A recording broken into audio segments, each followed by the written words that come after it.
우리가 지난 주일까지는 종교개혁 5가지의 오직, 그 중에 오직 3가지를 상고하였습니다.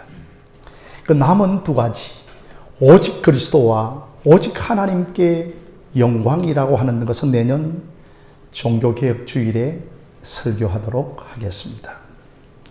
오늘은 약속의 성령을 받는 기도, 오늘은 약속의 성령을 구하는 기도의 제목입니다. 예수님의 12제자들은 예수님이 하늘로 승천하시는 것을 생생하게 목격을 합니다. 그들에게 이제 새로운 믿음의 눈이 열립니다. 그래서 그들은 예루살렘으로 들어와 다락방으로 돌아가서 14절에 오로지 기도의 힘을 쓰는 것입니다. 여러분, 구체적으로 무엇을 놓고 기도했을까요? 약속하신 성령을 받기 위하여 기도한 겁니다. 그래서 여러분 1장 4절과 5절의 말씀을 보면 예수님께서 너희에게 예루살렘을 떠나지 말고 내게 들은 바 아버지의 약속하신 성령을 기다리라. 요한은 물로 세례를 베풀었으나 너희는 맨날이 못되어 성령으로 세례를 받으리라고 하는 그러한 약속의 성령을 간절히 받기 위하여 기도하였던 것입니다. 성령으로 능력받아야, 성령으로 충만해야 복음을 땅끝까지 전가할 수 있는 증인이 되어줄 수 있기 때문에 기도하기 시작한 겁니다. 예수님께서는 분명히 맨날이 못되어서 약속한 성령을 주시겠다고 말씀을 하셨습니다. 그러면 기다리면 됩니다. 아니, 그런데 이들이 기도에 힘을 쓰는 겁니다. 여러분, 이것이 하나님의 약속에 대한 신자의 참된 반응입니다. 거짓된 신자는 뭐 이루어지면 좋지, 뭐 그때까지 기다려보지, 뭐 들어주시면 좋지, 요행으로 생각하지 하나님의 약속을 생각하지 않습니다. 이 하나님의 약속이 자기에게 해당된다면 약속을 의지하고 기도해야 하는 겁니다. 하나님의 약속이 있으면 붙들고 기도해야 하는 겁니다. 하나님의 약속은 기도를 통하여서 나타납니다. 약속했으니 이루어 주시겠지. 그런 사람은 하나님의 약속을 믿는 사람은 아닙니다. 그런 사람은 하나님의 약속을 제대로 이해하고 있는 사람은 아닌 것입니다.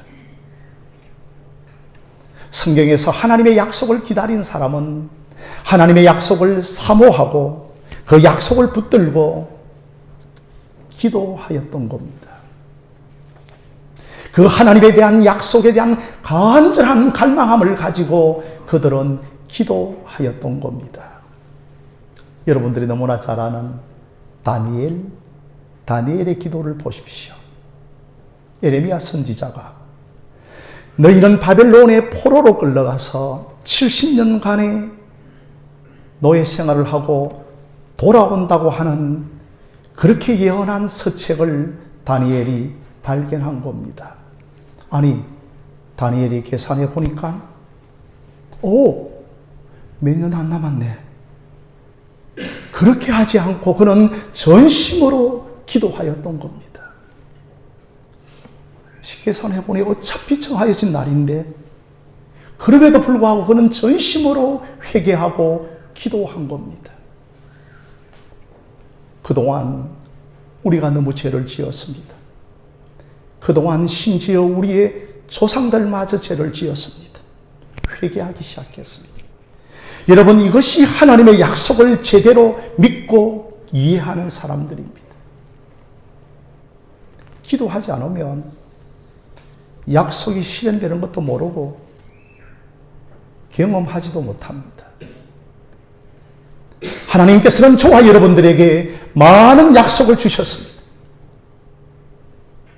우리 자신의 것으로 확인되는 약속이 있으면 하나님을 믿고 구하고 기도하시기를 바랍니다. 7절에 때와 기한은 너희가 알 바 아니요. 때와 기한은 하나님께 맡기고 우리에게 감당할 능력을 달라고, 성령의 충만함을 달라고 기도에 집중하시기를 바랍니다.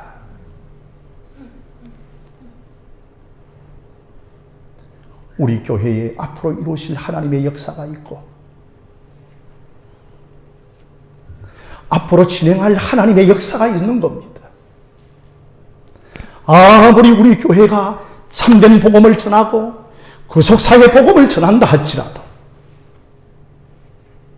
부흥을 위하여 기도하지 않으면, 교회가 기도에 불이 꺼져 있으면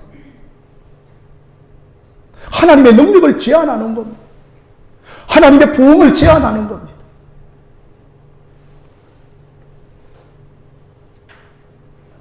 능력 주시도록, 사명 감당하도록, 성령 충만하도록 저와 여러분들이 함께 기도하시기를 바랍니다. 두 번째로 기도한 사람들이 누구인지를 살펴보겠습니다. 13절에 그 13절부터 기도한 명단이 나오는데 놀랍게도 12제자의 이름이 나옵니다. 그런데 여러분, 한 명 한 명 헤아리 보면 12명이 아니죠. 11명 가룟 유다가 빠져 있습니다. 예수님이 나를 따르라 하여도 탈락할 수 있는 겁니다. 우리도 예수님이 나를 따르라고 하는 이 음성을 내적으로 외적으로 들었기 때문에 이 자리에 앉아 있는 겁니다. 교회는 내가 이곳저곳 찾아가는 곳이 아닙니다.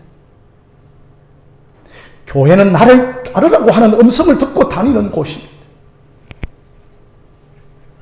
물론 직접적인 외적인 나를 따르라고 하는 음성을 듣지 못해도 나를 따르라고 하는 성경에 기록된 말씀만큼은 저와 여러분들이 읽어서야 하는 겁니다. 세상 속에 있는 나를 불러내어 나를 따르라고 불러내어진 곳이 교회입니다. 아브라함이 그 갈대아 우르의 세상 중심에서 살고 있을 때에 나를 따르라고 불러내어졌던 것처럼, 그를 교회 삼았던 것처럼 세상에 있는 나를 불러내어 우리를 교회 삼으신 것입니다. 설교 찾으러 다닌다고 교회 다니는 곳이 아닙니다. 그저 문패단다고 교회가 되어지는 곳이 아닙니다. 나를 따르라고 부르신 분은 예수님이신 줄 믿으시기를 바랍니다.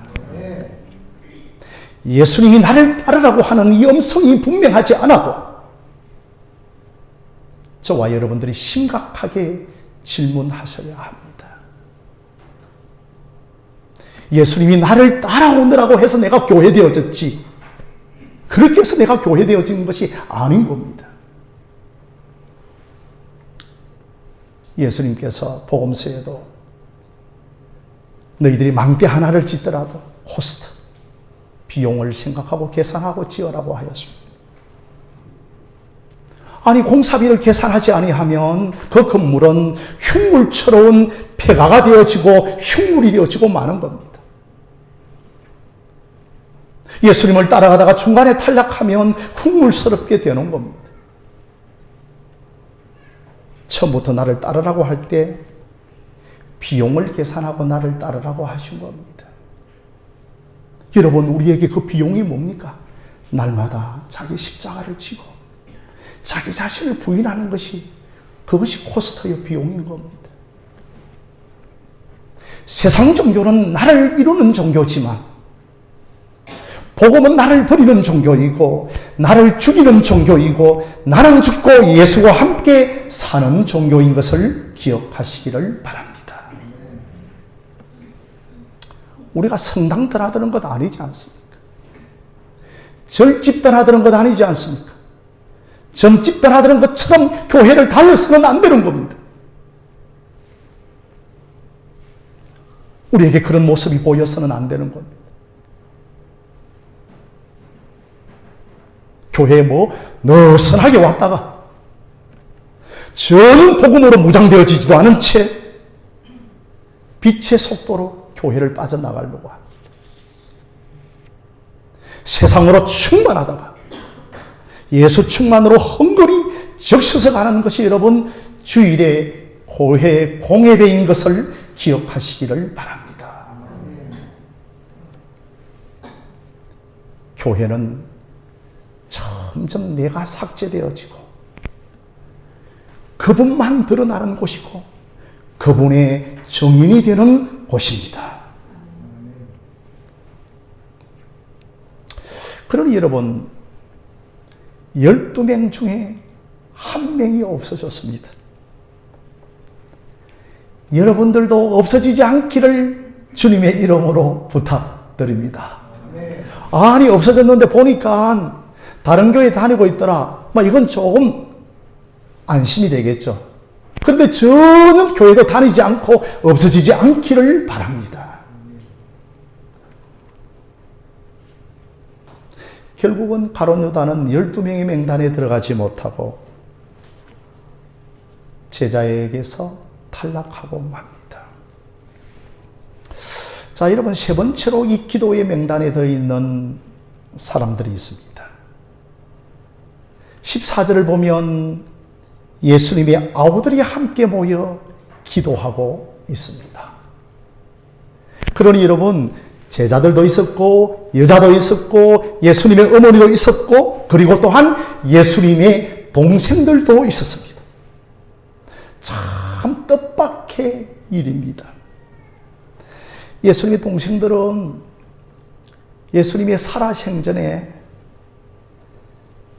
예수님에 대하여 불편하게 여겼습니다. 그래서 부모들이 바깥으로 공생이라 하며 돌아다니니까 동생들을 시켜서 얘들아 너희들이 예수 만나면 집으로 좀 데리고 오라고. 그래서 이제 동생들이 예수를 보니까 공생의 사역을 하고 있는 겁니다. 형님 집으로 갑시다. 그때 예수님 뭐라고 말씀하고 있습니까? 하나님의 뜻대로 하는 자가 내 형제요, 내 가족이요, 내 친척이라고 말씀을 하신 것입니다. 이렇게 형을 데려오기 위하여 갔던 동생들입니다. 그들이 지금 이 자리에 앉아서 기도하고 있습니다. 예수님을 불신했는데 저가 메시아일 수는 결코 없다. 그런데 예수는 그리스도다. 이제 고백하는 겁니다. 참으로 놀라운 일입니다. 형 예수가 육신의 예수가 아니라 그리스도로 믿기 시작하는 것입니다.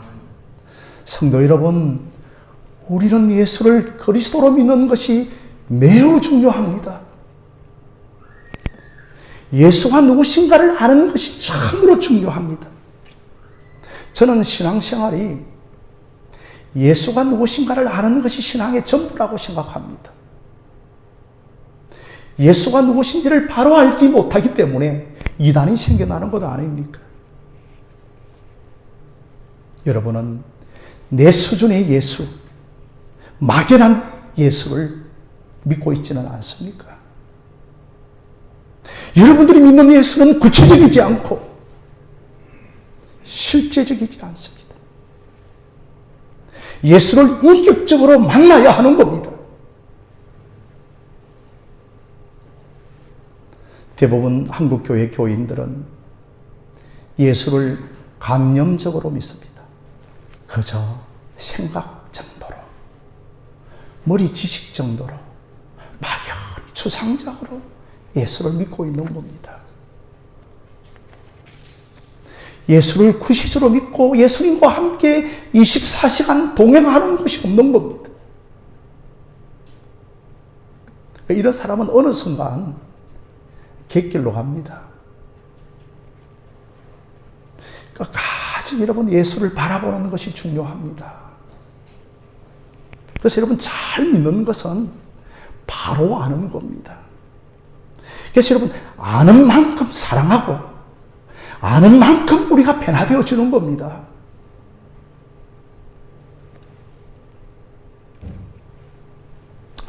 여러분 이렇게 기도하는 우리들 중에 예수님의 회심한 동생들이 있습니다. 참 초기에는 예수님을 배척한 겁니다. 그러나 복음이 성취되고 나니까 저 예수님은 내 형제가 아니라 하나님의 아들로 믿어진 겁니다. 그 부활의 역사적인 사실에 성령의 역사가 더하여지니까 예수가 하나님의 아들로 믿어진 겁니다. 성경의 역사적인 사실에 성령의 역사가 더하여질 때 예수가 하나님의 아들로 믿어지는 역사들이 나타날 줄로 믿습니다.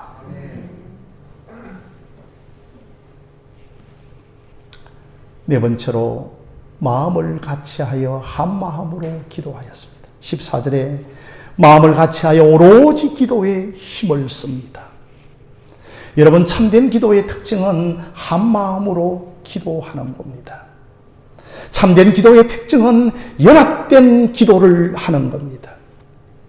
그래서 사도행전의 저자인 누가는 하나됨의 기도, 주 성령으로 하나된 기도를 강조합니다. 여러분 한 마음 한 상태로 우리 교회가 함께 기도하기를 바랍니다. 각자의 마음이 있어서는 안 되는 겁니다. 내 마음대로 할 것이다. 그렇게 각자의 마음으로 기도하는 것이 아닙니다. 교회를 섬기면서 분열된 마음이 생기고 각자의 마음이 생길 때가 있습니다. 가까이에 있는 형제를 바라보면 죄성이 보이고 썩뿌리가 보이고 믿음 없는 것이 보이는 겁니다. 그럴 때 그 사람을 판단하고 정죄하고 분열된 마음을 가지는 겁니다. 이럴 때일수록 한 마음을 가지고 기도할 수 있는 여러분들이 되어지시기를 바랍니다. 저 영혼의 죄성과 썩뿌리와 믿음 없는 것이 나의 약함이고 나의 아픔으로 기도해야 됩니다. 우리의 마음은 소실되어지고 한 마음으로 기도해야 하는 겁니다. 그러니 여러분, 내가 한 마음이 되어지기 위해서는 끊임없이 내 자신에게 복음을 선포하시기를 바랍니다. 끊임없이 복음을 읽어야 합니다. 끊임없이 복음을 묵상해야 합니다. 끊임없이 복음을 내 자신에게 선포해야 하는 겁니다.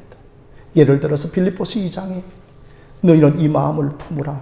그리스도 예수의 마음이니 그는 본체 하나님의 형상이시나 자기를 낮추사 종의 형상으로 오셨다라고 하는 이 복음의 말씀을 끊임없이 내 속에 적용하고 선포해 나갈 때 우리는 예수 그리스도의 마음을 가지고 한 마음을 가지게 되는 것입니다.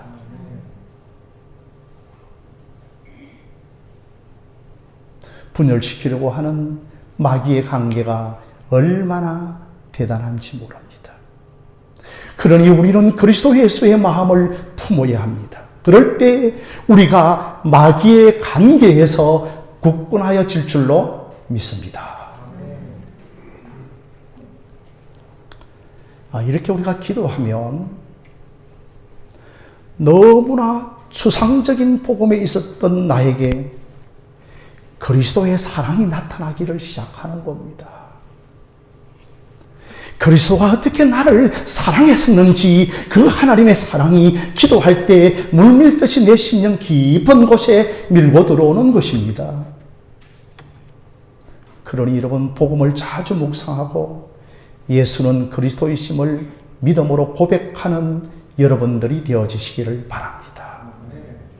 내 마음에 내 안에 그리스도가 사시도록 믿음의 고백을 할 때 한 마음으로 기도하게 되는 것입니다. 자, 여러분, 이제 다섯 번째로는 끈질기게 계속적으로 인내하며 기도하셔야 합니다.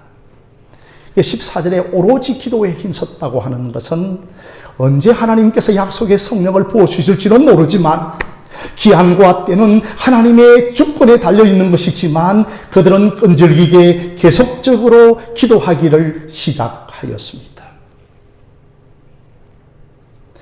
여러분, 우리 교회가 기도할 때 사단의 방해 공작이 상당히 심합니다. 저도 개인적으로 종종 집에서 밤을 지새우다가 교회에서 잠을 자고 교회에서 이렇게 하루 1박을 머물면 사단 마귀의 공격이요 실제적으로 느껴집니다. 우리 교회가 이제 기도하기 시작할 때 사단 마귀의 방해 공작이 거세지는 겁니다. 여러분들이 최전선에 서서 교회의 기도의 교두보를 마련하기를 주님의 이름으로 부탁드립니다.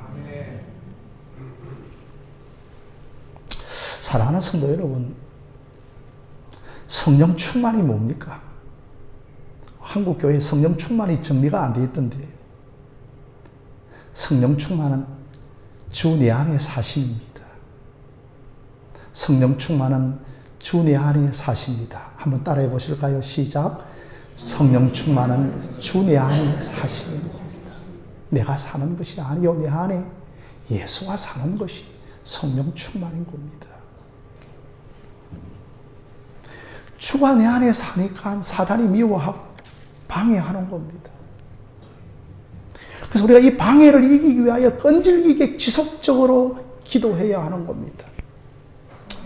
아니 잠깐 기도하니까 별다른 느낌이 없으니까 그만두지 말고 지속적으로 기도해야 하는 겁니다. 성령의 충만함을 위하여 기도하고 여러분의 믿음이 떨어지지 않도록 기도하시기를 바랍니다. 여러분, 제자들이 모여서 기도하는 이 기도의 내용은 반드시 응답될 기도였습니다. 왜냐하면 하나님께서 성령을 보내주시겠다고 이미 약속하시기 때문에 때가 되면 응답을 받는 겁니다. 그러나 여러분, 아무 것이나 우리가 기도한다고 응답받는 것은 아닙니다. 오직 하나님의 약속을 놓고 기도해야 합니다. 주님 뜻대로 기도해야 하는 겁니다. 제자들은 하나님이 약속하신 성령을 보내주시겠다고 하는 것을 알았습니다. 그래서 그들은 하나님의 뜻을 알았고 하나님의 약속을 붙들고 간절하게 기도하기를 시작했습니다. 요한일서 5장 14절에 그를 향하여 우리의 가진 바 담대한 것은 이것이니 그의 뜻대로 무엇을 구하면 들으심이라. 그를 향하여 우리의 가진 바 담대한 것 이것이니 그의 뜻대로 구하면 들으심이라.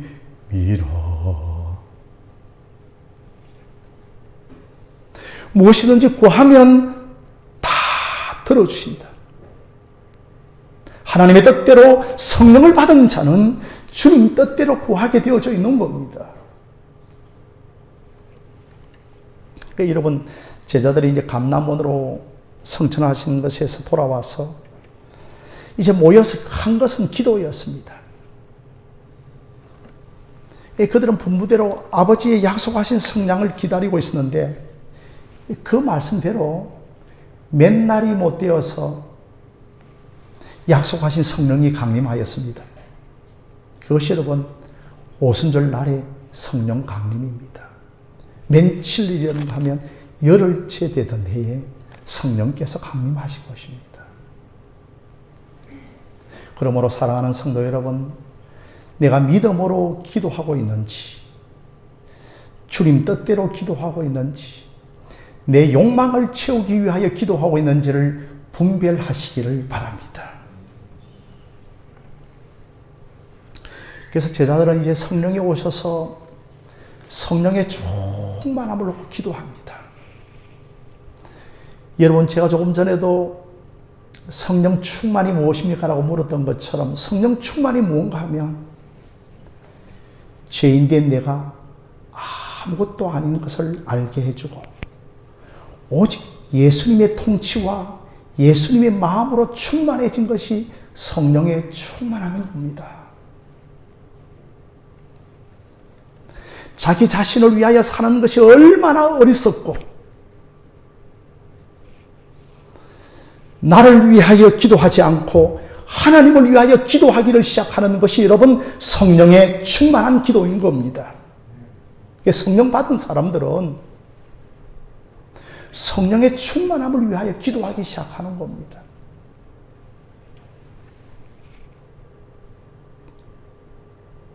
그 사람의 기도하는 내용을 들어보면 그 사람의 정체성과 그 사람이 지금 무엇을 추구하는지 그 사람이 어떠한 사람인가를 드러나는 겁니다. 그래서 예수님은 너희들이 행동과 액션을 취하기 전에 먼저 예루살렘을 떠나지 아니하도록 성령을 주시도록 간절하게 기도한 겁니다.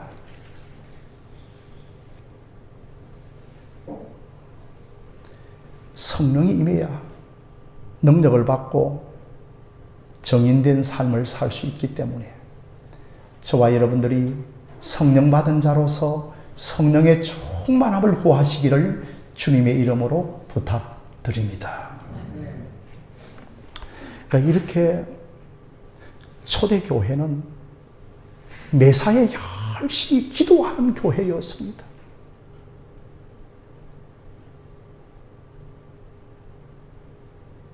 우리 하늘신 교회에 이 기도의 회복과 기도의 부흥이 일어나기를 소망합니다.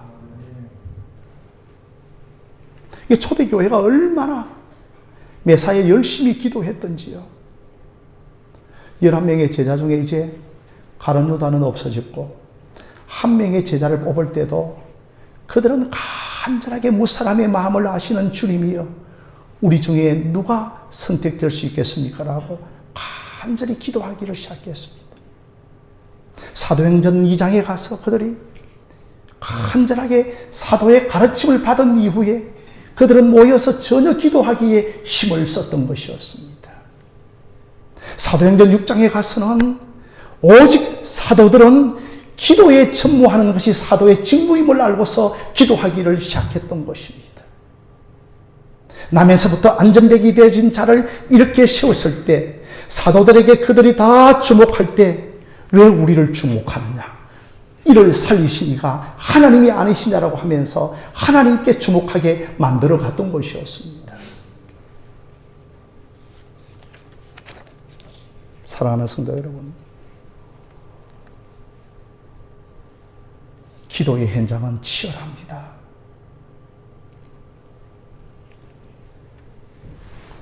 우리가 이 전쟁터에 나가는 것이기 때문에 안일하게 기도하지 않기를 주님의 이름으로 부탁드립니다. 제가 어느 집사님에게 용서하고 들으십시오. 집사님, 한 20일이라도 작정하고 기도해 보시죠 하니까 기도한다고 되나요? 제 마음 깊은 곳에 기도해서 그 문제가 되는 것이 아니라 기도하면 집사님이 변화되었다는 겁니다.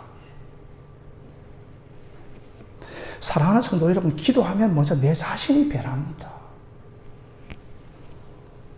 내가 얼마나 썩어 없어질 세속적인 것에 얼마나 마음을 두었는가.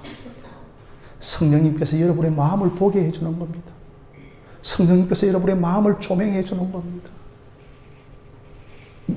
기도하면 은행이 바뀝니다.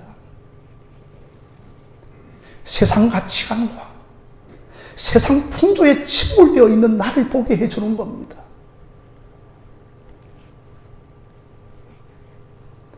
이 세상은 아니라는 곳이 아니고 전쟁터라는 것을 아시고 무장한 채로 간절히 기도하는 여러분들이 되어지시기를 바랍니다.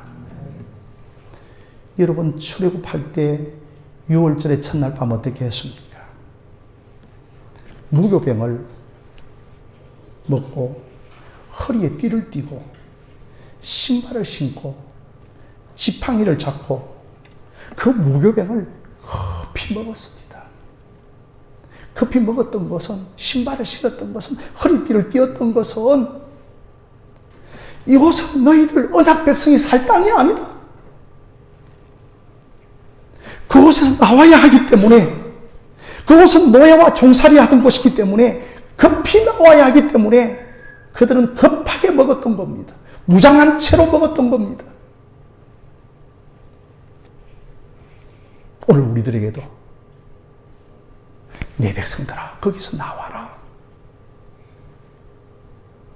장망성 멸망할 땅이다. 이곳은 빨리 나와라. 급히 먹고 나와라고 우리에게 주님께서 재촉하고 있는 겁니다. 우리가 거할 곳은 사랑의 아들 하나님의 나라인 겁니다.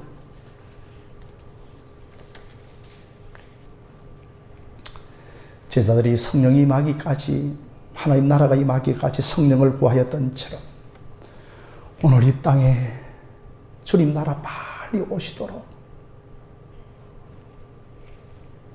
성령 충만해서 영적인 전쟁에서 맡겨주신 사명 잘 감당하도록 여러분 기도하시기를 바랍니다.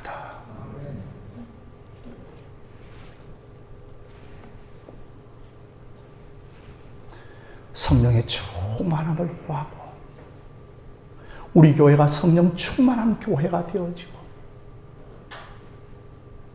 기도 응답의 간정들이 쏟아지는 교회가 되어질 수 있도록 먼저 여러분들이 기도의 선두에 서시기를 주님의 이름으로 부탁드립니다.